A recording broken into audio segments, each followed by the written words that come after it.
고급차의 상징과도 같은 독일 출신의 자동차 브랜드 메르세데스 벤츠를 모르는 사람이 있을까요? 요즘에는 길거리에서 흔하게 볼 수 있는 차가 되었음에도 불구하고 삼각별 로고에 담긴 프리미엄 이미지는 사라지지 않았습니다.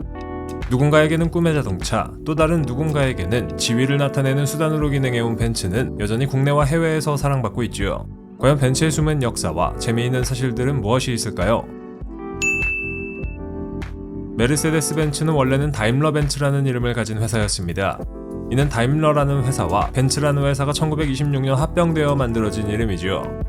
다임러사와 벤츠사는 1926년 합병되었는데 당시 1차 대전 이후로 매우 악화되었던 독일의 경제 상황 때문이었습니다. 바이마르 공화국 당시 자동차는 사치품으로 여겨졌고 15%에 달하는 세금이 추가로 붙어 두 회사의 사업 수익도 악화되기 시작했기 때문이었죠. 그러니까 지금의 벤츠의 뿌리를 찾아보려면 두 회사를 동시에 살펴봐야 된다는 이야기입니다. 벤츠는 1883년 창립자인 칼 벤츠가 설립했습니다. 재밌는 건 칼 벤츠 덕분에 지금의 자동차가 탄생할 수 있었다는 점이지요. 그가 1886년 최초로 가솔린 자동차의 특허를 따냈기 때문인데요. 다임러의 창립자인 고틀리프 다임러와 마이바흐의 창립자인 비렐름 마이바흐도 함께 가솔린 자동차를 개발했지만 칼 벤츠보다 특허 신청이 늦어 최초의 내연기관 자동차 개발자라는 칭호를 빼앗겼습니다. 우리가 보는 벤츠의 로고에는 숨겨진 이야기가 있습니다. 원래 메르세데스 벤츠는 본인들의 로고를 정할 때 두 가지를 놓고 고민했습니다. 그래서 두 가지를 다 특허 등록을 했으나 결국에는 우리가 아는 그 로고가 선택되었죠. 나라라 슈퍼보드의 3장 법사에 차는 벤츠입니다. 얼마나 해먹은 걸까요? 최근 환경 문제로 인해 전기차 그리고 하이브리드 차가 각광받고 있죠. 여러 문제점에도 불구하고 사람들은 가솔린과 디젤이 아닌 다른 연료로 차를 움직일 수 있다는 점에 열광하는데요. 아마도 가장 중요한 이유는 경제성이 아닐까 합니다. 벤츠는 이미 1909년에 하이브리드 카를 만들었는데요. 휘발유와 전기를 사용할 수 있는 믹스테라는 차종을 개발했다고 합니다. 만약에 하이브리드 카가 1909년부터 상용화되기 시작했다면 아마 우리는 지금 모두 전기차를 타고 있었겠죠. 벤츠는 자동차 기업으로 오랜 기간 동안 레이싱 대회에 참여해 자사 제품의 우수성을 뽐내왔습니다. 그런데 자세히 보면 과거 벤츠 레이싱 카들의 색깔이 모두 실버인 것을 알 수 있는데요. 그 이유는 차체의 무게를 최대한 가볍게 하기 위해 페인트 칠도 하지 않았기 때문입니다. 1934년 그랑프리에서 페인트 때문에 차체 무게가 1kg 초과되어 출전하지 못할 뻔한 적이 있어서 그 이후에는 알루미늄을 그대로 노출시켜 대회에 참가했죠. 최근에 나오는 벤츠 레이싱카의 차체는 훨씬 더 가벼운 카본으로 제작되는데요. 과거부터 이어져온 전통에 따라서 최근에 나오는 레이싱카들의 차체도 메탈릭 실버로 칠합니다. 해외에서 이 회사는 벤츠보다는 메르세데스라는 이름으로 더 많이 불립니다. 여행가서 렌트할 일이 있다면 메르세데스라고 말하는 게 낫겠네요.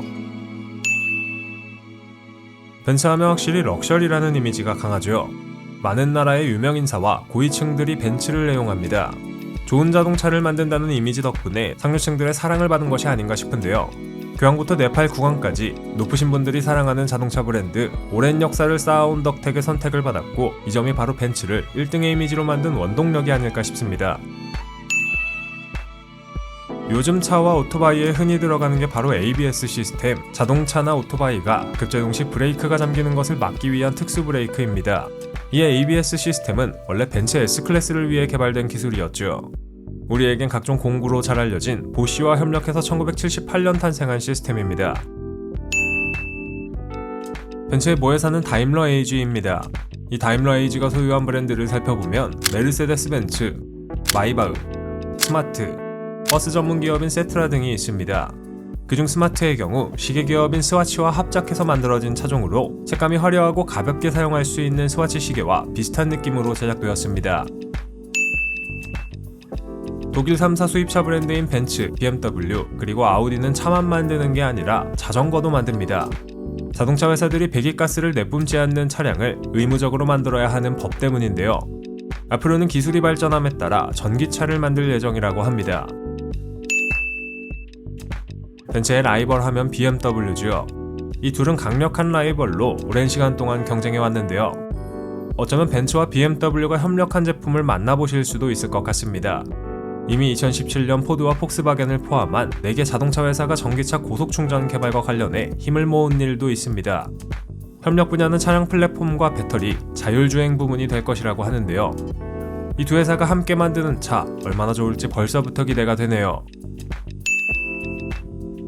벤츠 지분을 중국 회사가 가장 많이 소유하고 있다면 믿으시겠습니까?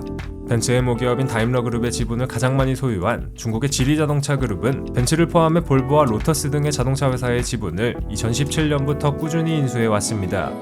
심지어 소형차 브랜드인 스마트의 경우 최근 지리자동차가 지분 50%를 인수하면서 경영권을 좌지우지할 수 있는 위치에 도달했는데요. 물론 벤츠의 모기업 지분은 방어되고 있긴 하지만 앞으로 어떻게 될지는 아무도 모릅니다. 중국 회사들이 이렇게 지분 매입에 열을 올리는 이유는 당연히 기술력 확보겠죠.